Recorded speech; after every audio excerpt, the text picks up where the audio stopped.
3 மாதம் உங்கள் குலதெய்வம் கோயிலுக்கு போகணும். அது எந்த நாளில் போகணும்? பௌர்ணமி நாளில் போகணும். காலையில் போனால் சாயங்காலம் வரைக்கும் இருங்க. கணத்தில் பிரச்சனைனா 2 தீபம் போடுங்க. லாபமே வரமாட்டேது அப்படின்னா 11 தீபம் போடுங்க. உங்களுக்கு பணம் சேரலையா, ஒரு உண்டி ஒன்று வாங்கிக்கங்க. அதில் 5 வெந்தயம் உண்டியில் ஃபஸ்ட்டு போடணும். அதுக்கப்புறம் பணம் உங்களால் எவ்வளோலாம் முடியுதோ அந்த உண்டியில் சேர்த்துட்டே வாங்க. இப்படி அந்த செலவட்ட போல பணங்கள் ஒரு 500 ரூபாய்க்கு பக்கமாக 20 ரூபா, 50 ரூபா, 30 ரூபா இப்படி சேர்த்துக்கிட்டு வரும்போது உங்கள் குடும்பத்தில் பண தட்டுப்பாடு இல்லாமல் பணங்கள் சேரும். அதே மாதிரி பூஜை அறையில் பார்த்திங்கன்னா தீபம் நமக்கு மேலே கொஞ்சம் உயரமாக இருக்கணும். ஏன் ஒருத்தர் எண்ணெய் கொண்டு வரும்போது நம்ம போகும்போது திரும்பி வர சொல்கிறாங்க பெரியவங்க. அது என்னமோ தெரியல, சுனாமி மாதிரி, சிக்கன் குன்யா மாதிரி, இந்த கொரோனா மாதிரி நீட்னா நம்ம பிள்ளைங்க பயந்துக்குதுங்க. ஆனால் சனி ஓரையில் யாரும் எதுவும் செய்ய மாட்டாங்க. ஆனால் சனி ஓரையில் செஞ்சால் பெருகும், காலதாமதம் தான் ஆகும். நம்ம லக்னத்துக்கு எந்த கிரகங்கள் பாசிட்டிவாக இருக்குது அப்படின்னு பார்க்கணும். மகாலட்சுமி நம்ம வீட்டில் தங்கணும் அப்படின்னா வீட்டில் நல்ல வாசனையாக நல்ல மனமாக இருந்தால் அந்த வீட்டில் மகாலட்சுமி இருக்கும். உங்களுக்கு செல்வ வேணும்னா ஏகாதசி, வளர்பிற ஏகாதசியில் கிருஷ்ணர் கோயிலில் போய் அவளு பொரி பாயாசம் இதை கொடுங்க, நைவேத்தியம் பண்ணி கட்டாயம் உங்களுக்கு பணம் கிடைச்சிடும். அருள் பெரும் ஜோதி, அருள் பெரும் ஜோதி, தனி பெரும் கருணை, அருள் பெரும் ஜோதி. ஆதி முதல் கடவுள் விநாயக பெருமானை போற்றி, தமிழ் கடவுள் முருக பெருமானை போற்றி, என் குலதெய்வம் பச்சநாயகம் போற்றி, என்னை பெற்றெடுத்த தாய் தந்தையை வணங்கி எனக்கு இந்த ஜோதிடத்தை கற்றுக் கொடுத்த அனைத்து குருமார்களையும் வணங்கி உலகமெங்கும் அஸ்வின் பக்தி யூடியூப் சேனல் வழியாக பார்த்து கொண்டிருக்கும் அனைவருக்கும் பூபதிராஜனுடைய மாலை வணக்கம். நல்ல ஒரு அற்புதமான நிகழ்ச்சி. காலையிலிருந்து இந்த 139வது ஜோதிட கருத்தரங்கம் சீரும் சிறப்புமாக நடந்தது. அதில் பார்த்திங்கன்னா ஜோதிட முத்துக்கள் அப்படிங்கிற தாந்திரிக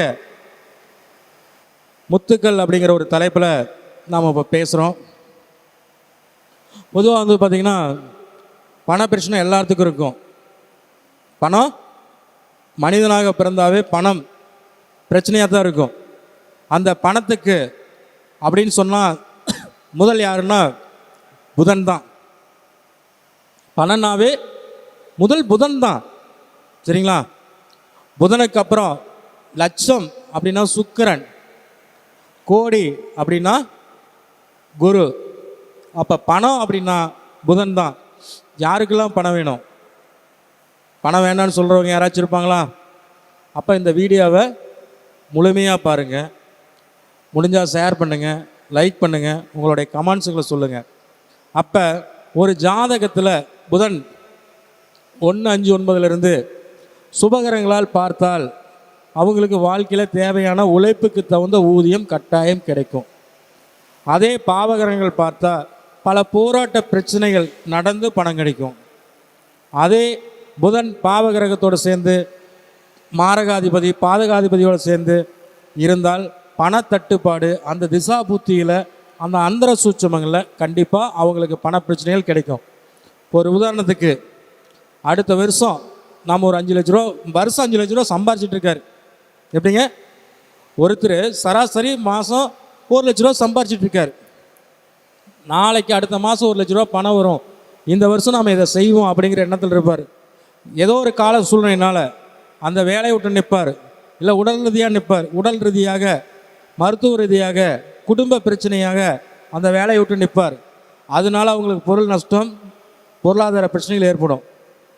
அது வரும்னு தெரியுமா? சொல்லுங்கள். அந்த பிரச்சனைகள் நடக்குன்னு அவருக்கு தெரிஞ்சால் அவர் முன்கூட்டியே உஷாராக இருப்பார்ல. சுனாமி சொல்லிட்டு வந்துதான், கொரோனா சொல்லிட்டு வந்துதான். எத்தனை பேர்த்த தொழில் செய்கிறவங்க, வேலைக்கு போகிறவங்க, வாடகை வீட்டில் இருக்கவங்க, வாடகைக்கு இடத்துல தொழில் செய்கிறவங்கெல்லாம் எவ்வளோ கஷ்டப்பட்டுருப்பாங்க சொல்லுங்கள் பார்க்கலாம். அப்போ அதில் தப்பிச்சவங்களும் இருக்காங்க, கஷ்டப்பட்டு இன்னும் மேலே மீண்டு வர முடியாதவங்க எத்தனையோ பேர் இருக்காங்கல்ல. அந்த 3 வருஷம் 2 வருஷம் கஷ்டப்பட்டு தொழில் வாடகை கொடுத்து சமாளிக்க முடியாமல், பிள்ளைங்களை படிக்க வைக்க முடியாமல் பல கஷ்டங்கள் இருக்குது. இதுக்கு எல்லாத்துக்குமே புதன் தான், சரிங்களா? அப்போ இதுக்கு என்னங்கயா பண்ணணும்? எளிய முறையில் ஒரு பரிகாரங்கய்யா. எப்படிங்க? எளிய முறையில் பரிகாரம். ஒரு 3 மாதம். எப்படிங்க? 3 மாதம் உங்கள் குலதெய்வம் கோயிலுக்கு போகணும். உங்கள் குலதெய்வம் கோயிலுக்கு 3 மாதம் தொடர்ச்சியாக போகணும். அது எந்த நாளில் போகணும்? பௌர்ணமி நாளில் போகணும். பௌர்ணமி நாளில் போகணும். அப்போ பௌர்ணமி நாளில் போய் காலையில் போனால் சாயங்காலம் வரைக்கும் இருங்க. சரிங்களா? அந்த பௌர்ணமி நிலவு வருது பார்த்தீங்களா? அப்போ உங்கள் குலதெய்வத்துக்கிட்ட இந்த பஞ்சதீபம் என்னென்னு நான் சொன்னேன் பார்த்தீங்களா?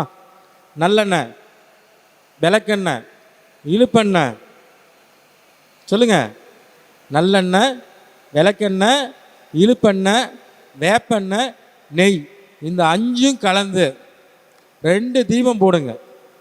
எப்படிங்க? 2 தீபம், இல்லைன்னா 11 தீபம். ஏன்? 2 தனம், 11 லாபம். அப்போ உங்களுக்கு எதில் பிரச்சனை? தனத்தில் பிரச்சனைனா 2 தீபம் போடுங்க. லாபமே வர மாட்டேங்குது அப்படின்னா 11 தீபம் போடுங்க. ஏதோ ஒன்று தான் போடணும். சரிங்களா? 11 தீபம் போட்டால் லாபம் வரும், 2 தீபம் போட்டால் பணம் வரும். சரிங்களா? அப்போ 2ஆம் பாவகத்தை 11ஆம் பாவத்தை வைக்கணும்னா நீங்கள் 2 தீபம் போடுங்க, இல்லைன்னா 11 தீபம் போடுங்க. இது உங்கள் விருப்பம். ஆனால் பௌர்ணமி அந்த சூரிய அஸ்தமனத்துக்கு நிலவு வரும்போது உங்கள் குலதெய்வம் கோயிலில் தீபம் போடணும். சரிங்களா? தீபம் போட்டுட்டு அர்ச்சனை பண்ணிட்டு வழிபாடு பண்ணிட்டு வந்துடுங்க. 3 மாதம் செய்யுங்க. எப்படிங்க? 3 மாதம் பௌர்ணமிக்கு செஞ்சுட்டு, சரிங்களா, அங்கேருந்து ஒரு மண் எடுத்துகிட்டு வாங்க. எங்கேங்க? குலதெய்வம் கோயிலிருந்து மண் எடுத்துகிட்டு வாங்க. சரிங்களா? அந்த மண்ணை உங்கள் வீட்டில் ஒரு பிள்ளையார் மாதிரி பிடிச்சி தினசரி நீங்கள் மாதமே அங்கேருந்து மண் எடுத்துகிட்டு வந்துடலாம். அந்த மண்ணை உங்கள் பூஜை அறையில் வச்சு தினசரி பிள்ளையார் மாதிரி பிடிச்சி அந்த இதுக்கு விபூதி, குங்குமம், பூ, இந்த மாதிரி நெய்வேத்தியம் இந்த மாதிரிலாம் பண்ணிவிட்டு வாங்க. சரிங்களா? உங்களுக்கு பணம் ஆட்டோமேட்டிக்காக சேர ஆரம்பிச்சிடும். சரிங்களா? புதன்னா என்னங்கய்யா? வெந்தயம். புதன்னா வெந்தயம், அதுவும் குறிக்கும். சரிங்களா? உங்களுக்கு பணம் சேரலையா? ஒரு உண்டி ஒன்று வாங்கிக்கங்க, ஒரு மண் உண்டி வாங்கிக்கங்க. அதில் 5 வெந்தயம், இல்லை 5 ஸ்பூனு, இல்லை ஒரு 5 கிராம் அந்த உண்டியில் போட்டுருங்க. போட்டுட்டு உங்களால் முடிஞ்ச தொகையை அந்த உண்டியில் சேர்த்திட்டு வாங்க. எப்படிங்க? வெந்தய உண்டியில் ஃபஸ்ட்டு போடணும், அதுக்கப்புறம் பணம் உங்களால் எவ்வளோலாம் முடியுதோ அந்த உண்டியில் சேர்த்திட்டே வாங்க. அந்த உண்டி நம்பிடும். அந்த பணத்தை கொண்டு போய் உங்கள் அக்கௌண்ட்டில் நல்ல நேரம், நல்ல நாள், நல்ல கிழமை, நல்ல ஓரையில் போய் உங்கள் அக்கௌண்ட்டில் பணத்தை போடுங்க. சரிங்களா? உங்களுக்கு பணம் இல்லைங்காமல் பற்றாக்குறையாக பணம் சேமிப்பாக அதிக செல்வத்தை கொடுக்கும். சரிங்களா? அதுக்கு அடுத்தது இந்த செலவட்டப்பான்னு சொல்லுவாங்கள்ல, 5 பொருள் வைக்கிறார். அது எப்படி வைக்கணும்னா பித்தாளையில் வைக்கணும். பித்தாளை யாருங்கய்யா? பித்தாளை புதன் தான். இது 2 இது வைக்கணும். சமையலில் சமையல் பொருள் மெதுவாக பொதுவாக பார்த்திங்கன்னா வெந்தயம், கடுகு, சீரகம், மிளகு, கிராம்பு, இந்த மாதிரி விஷயங்கள்லாம் அதில் போடலாம். அதில் கடைக்கெல்லாம் போயிட்டு வருவாங்க வீட்டு பெண்கள், மளிகை கடைக்கு போயிட்டு வருவாங்க, பால் வாங்க போயிட்டு வருவாங்க.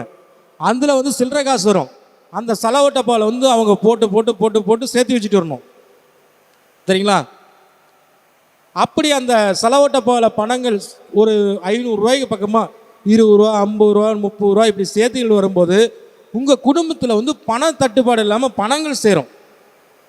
அந்த காலத்தில் பார்த்திங்கன்னா நம்ம முன்னோர்கள்லாம் தானியத்தில் தாங்க பணம் போட்டு வைப்பாங்க. அரிசி மூட்டையில், நெல் மூட்டையில், கொள்ளு மூட்டையில், புண்ணாக்கில். சரிங்களா?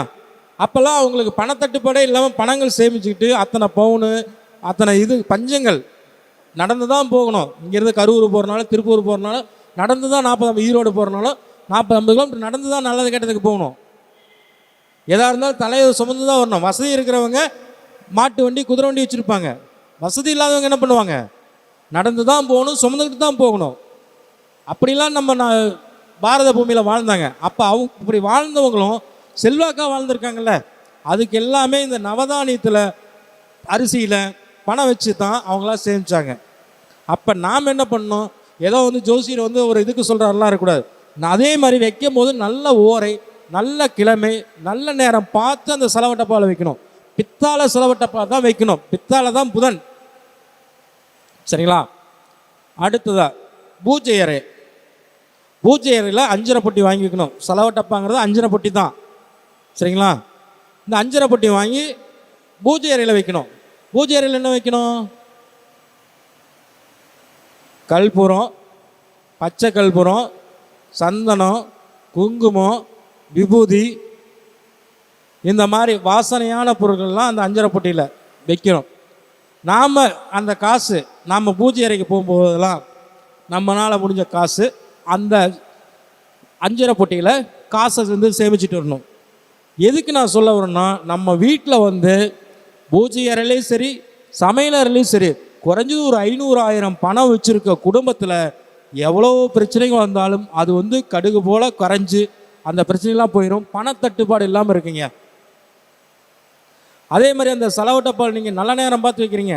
ஏதோ ஒரு எமர்ஜென்சி, ஒரு அவசரம், ஒரு கஷ்டம், பணம் எடுக்கணும், ஒரு செலவுக்கு எடுக்கணும்னா அதுவும் பார்க்கணும். ஒரு குளிகை நேரத்தில் பணம் எடுத்துகிட்டுன்னு வச்சுக்கோங்க, பணம் எடுத்துகிட்டே இருப்பீங்க, சேராது. புரியுங்களா? அப்போ நாம் எப்படிலாம் பார்க்கணுங்கிறது பித்தாளை அஞ்சரை பொட்டி தான் வைக்கணும். பூஜை அறையிலையும் சரி சமையல் அறையிலையும் சரி. அதே மாதிரி பூஜை அறையில் வந்து பார்த்திங்கன்னா தீபம் வந்து நமக்கு மேலே கொஞ்சம் உயரமாக இருக்கணும். நாம் தீபம் ஏற்றும் போது அந்த தீபத்தில் எண்ணெயை வந்து நாம் பார்க்கக்கூடாது. எண்ணெயை பார்த்தா கஷ்டம் வரும். ஒவ்வொருத்தர் பாருங்கள் வீட்டில் முன்னாலேயே எண்ணெய் பாட்டில் வச்சுருப்பாங்க. வீட்டை விட்டு வெளியில் போகிறனால எண்ணெய் பாட்டில் பார்த்துட்டு தான் போவீங்க, வீட்டுக்குள்ளே வரனால எண்ணெய் பாட்டில் தான் பார்ப்பீங்க. அதே மாதிரி பாருங்கள் வீட்டில் கிச்சனில் அக்னி மூலையில் எண்ணெய் வச்சுருப்பாங்க.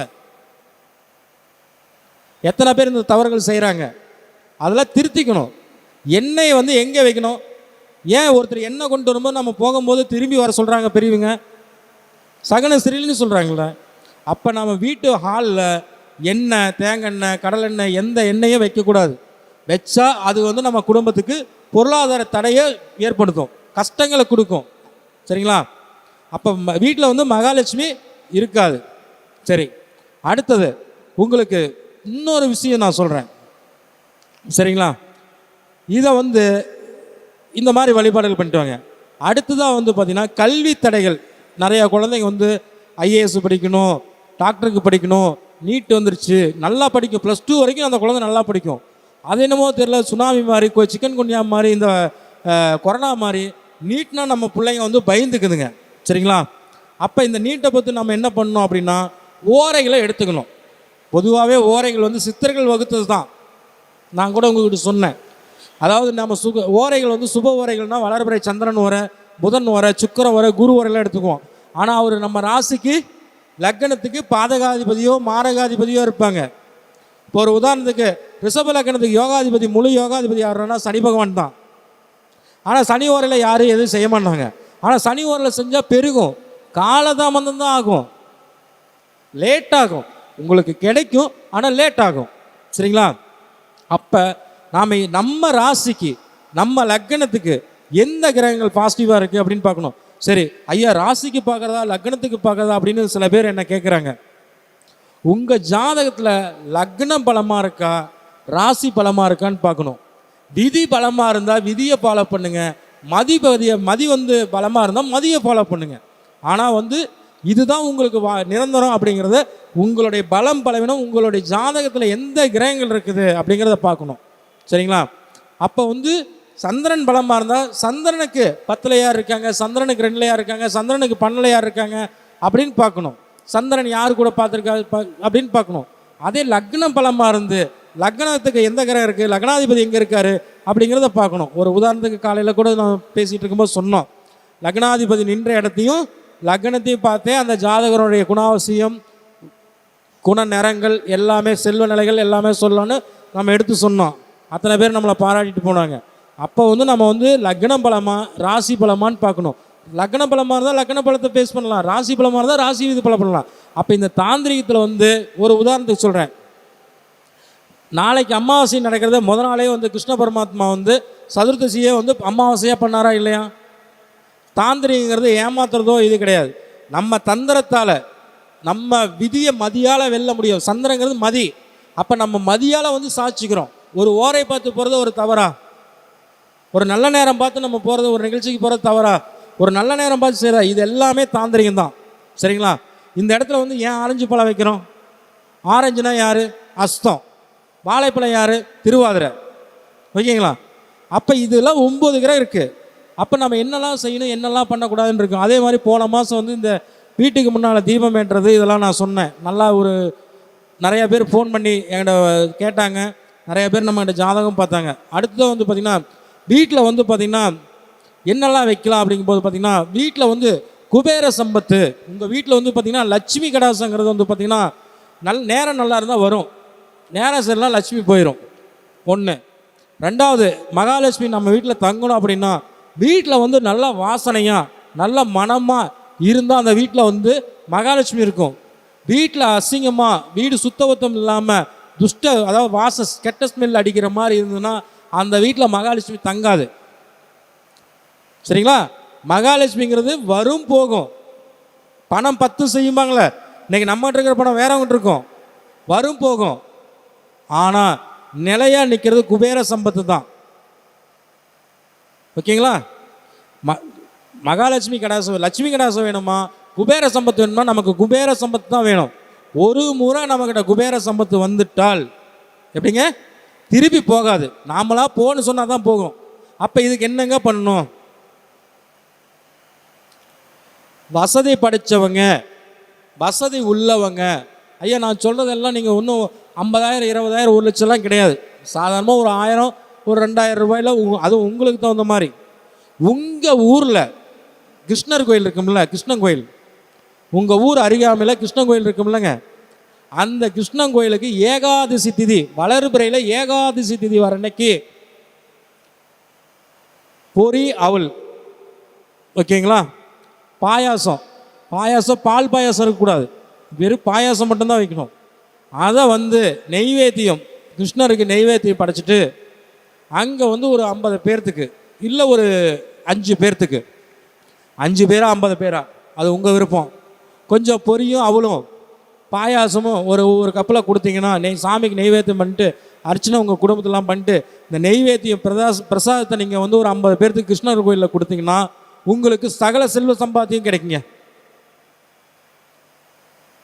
உங்களுக்கு செல்வம் வேணும்னா ஏகாதசி, வளர்பிறை ஏகாதசியில் கிருஷ்ணர் கோயிலில் போய் அவளு பொரி பாயாசம் இதை கொடுங்க, நெய்வேத்தியம் பண்ணி கட்டாயம் உங்களுக்கு பணம் கிடைச்சிடும்.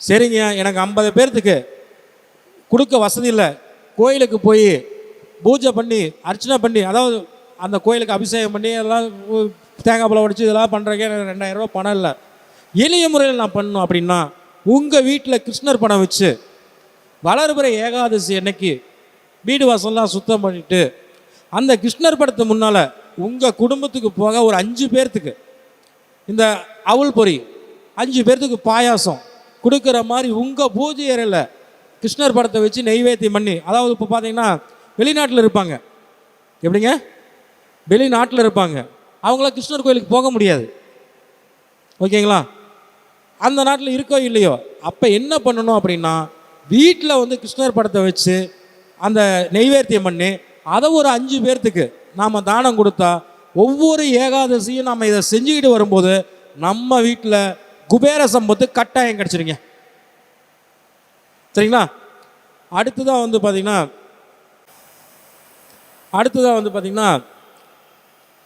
பணம் சேரணும். இப்போ அஞ்சரைப்பட்டி சொல்லிட்டோம், குலதெய்வ வழிபாடு சொல்லிட்டோம், அடுத்தது இப்போ வந்து கிருஷ்ணருடைய இது சொல்லிட்டோம். சரி, இப்போ வந்து பார்த்திங்கன்னா நாம் யாருக்கும் எந்த தீங்கு செஞ்சுருக்க மாட்டோம். எப்படிங்க?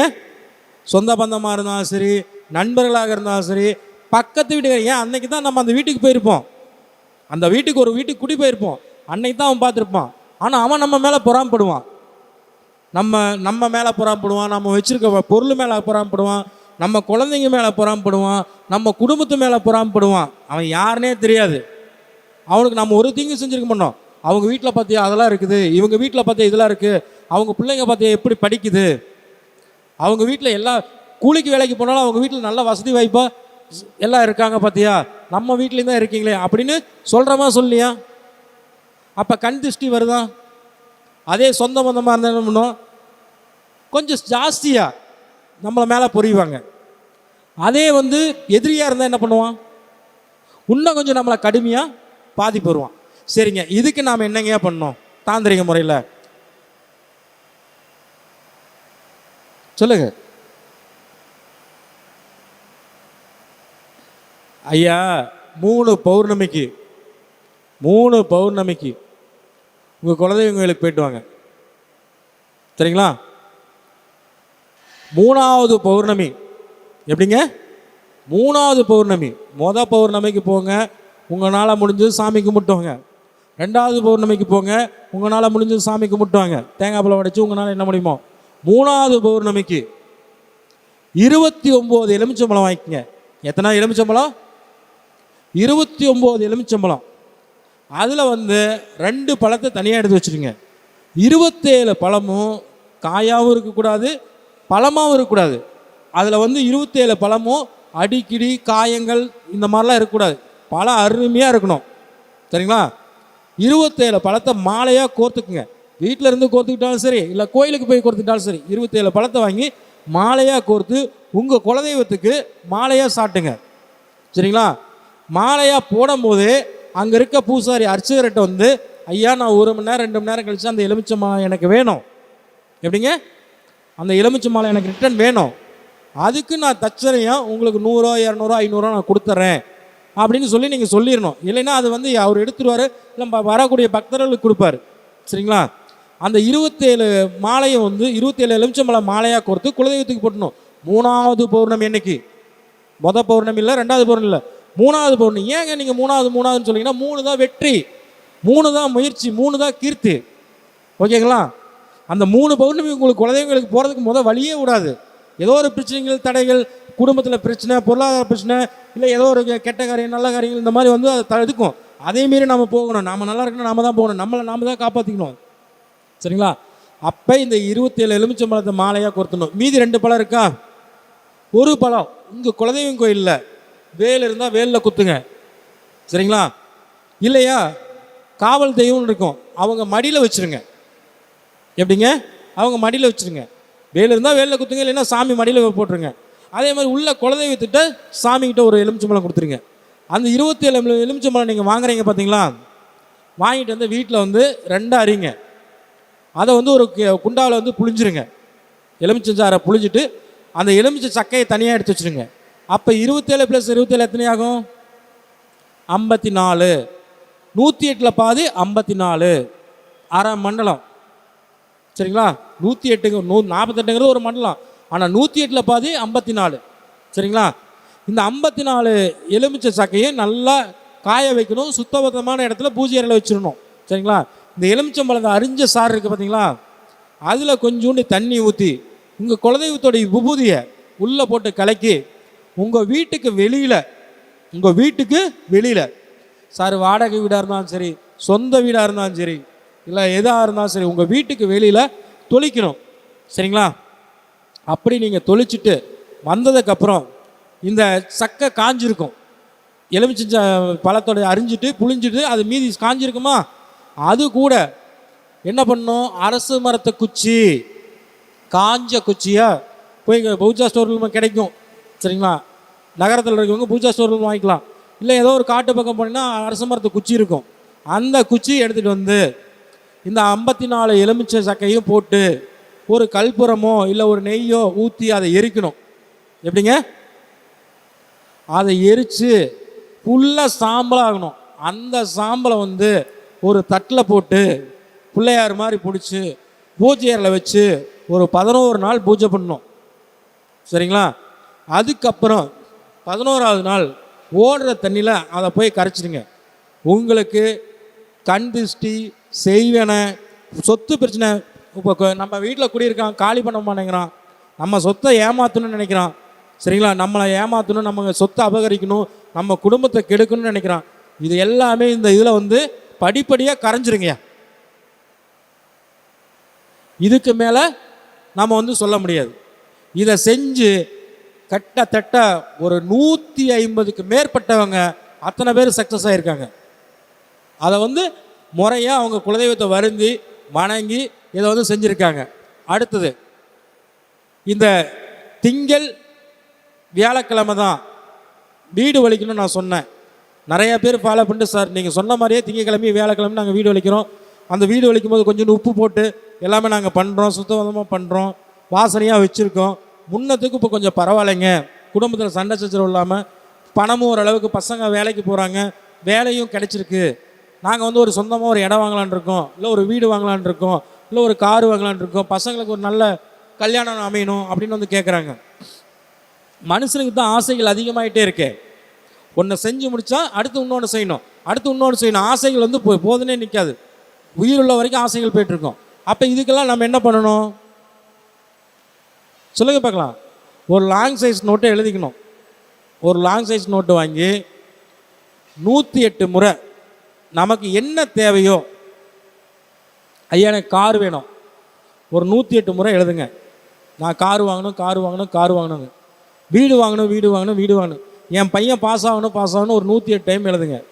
இது உங்களுக்கு லக்னத்துக்கு 9ஆம் அதிபதியுடைய ஓரைகள் வரும்போது, லக்ன பலமாக இருந்தால் லக்னத்துக்கு 9ஆம் அதிபதி ஓரை, ராசி பலமாக இருந்தால் ராசிக்கு 9ஆம் அதிபதி ஓரையை இதில் வந்து நீங்கள் எழுதுனீங்கன்னா கட்டாயம் இது வந்து உங்களுக்கு வெற்றி கொடுக்கும். சரி, தாந்திரினா என்னமோ ஒரு மாதிரி வெறுமோ மந்திரம் சொல்கிறேன், இது மாதிரி ஏமாத்துறேன்னு சொல்கிறேன், அப்படிலாம் கிடையாது.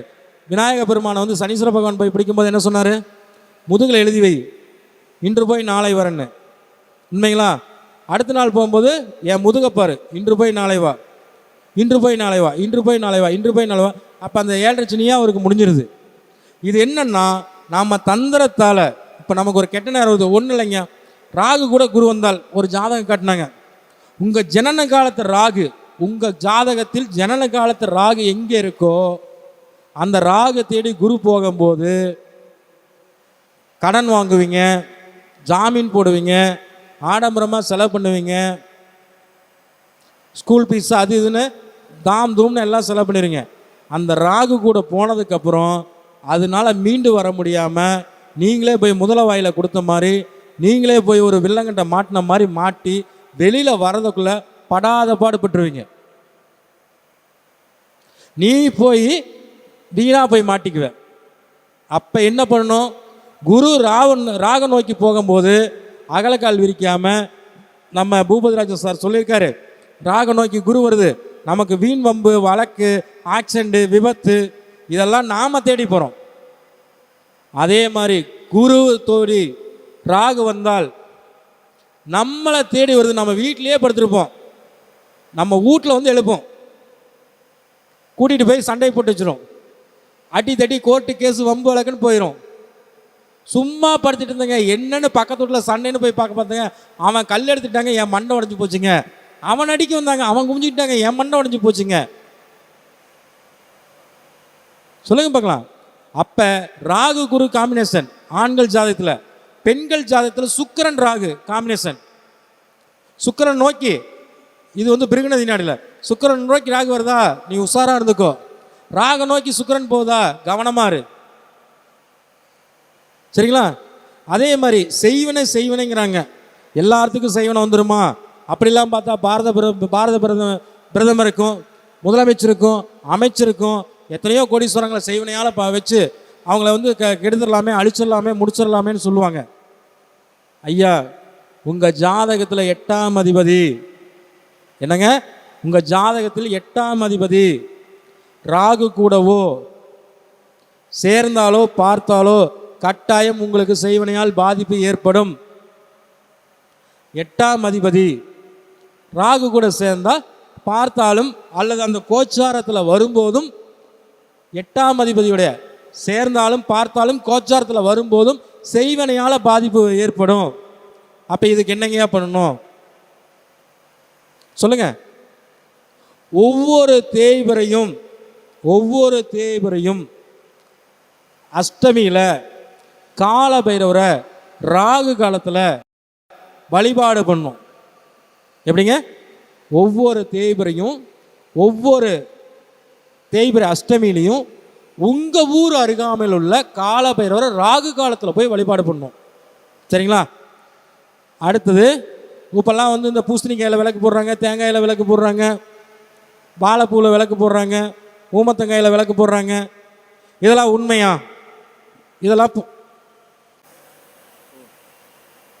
இதெல்லாம் உண்மையா அப்படின்னு கேட்பாங்க.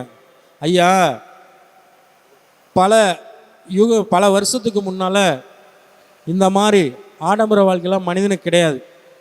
என்ன கிடைக்குதோ அதில் தான் அவன் வாழைப்பூவில் போட்டிருப்பான், பூசணிக்காயில் போட்டிருப்பான், தேங்காயில் போட்டிருப்பான், ஊமத்தங்காயில் போட்டிருப்பான். சரிங்களா? அவனுக்கு தேவை ஏதோ ஒரு இதில் வச்சு விளக்கு போடணும். அதுக்கப்புறம் நவீன காலம் ஆகும்போது மண் விளக்கில் தீபம் போட்டான். இன்றைக்கி பித்தாலை எல்லாமே வந்துருச்சு. இப்போ வந்து பார்த்திங்கன்னா சில்வருக்கு வந்துட்டோம், இப்போ பிளாஸ்டிக் வந்துட்டு இருக்கோம். சரிங்களா? அப்போ இதெல்லாம் வந்து நம்ம என்ன பண்ணணும், இந்த விளக்கு போடுறத வந்து கரெக்டாக ஃபாலோ பண்ணணும். ஏன் அப்படின்னா, கடவுளே ஜோதியில் தாங்கிய ஒளியில் தாங்கியா இருக்கார். சரிங்களா? எவ்வளோ பெரிய வசதி வாய்ப்பாக இருந்தாலும் உங்கள் வீட்டில் அணையா விளக்கு இருந்ததுன்னா கட்டாயம் உங்களுக்கு சோத்துக்கும் தனத்துக்கும் பிரச்சனை வராது. அப்படி இல்லைனாலும் காலையிலையும் மாலையும் தீபம் ஏற்றி வழிபாடு பண்ணுங்க. தீபந்தான் உங்களுக்கு முதல் தெய்வமே, தீபந்தான் உங்கள் குலதெய்வமே அப்படின்னு சொல்லி மீண்டும் ஒரு நல்லதொரு நிகழ்ச்சியில் சந்திப்போம். வாழ்க வளமுடன். இதுவரைக்கும் பொறுமையாக கேட்டு ரசித்த அனைத்து ஜோதிட நண்பர்களுக்கும், அஸ்வின் பக்தி யூடியூப் சேனல் வழியாக பார்க்கக்கூடிய அனைத்து நல்ல உள்ளங்களுக்கும் பூபதிராஜனுடைய மீண்டும் ஒரு பணிவான வணக்கத்தை சொல்லி, அடுத்த மாதம் ஆங்கில மாதம் 3வது சனிக்கிழமை வெள்ளக்கோயில் ஆயிரவாசியர் மண்டலத்தில் 140வது ஜோதிட கருத்தரங்கு நடக்கும். சந்திப்போம். நன்றி. வாழ்க வளமுடன். என்னுடைய பெயர் பூபதிராஜன். என்னுடைய செல் நம்பர் 88 259 82 018. வாழ்க வளமுடன். நன்றி.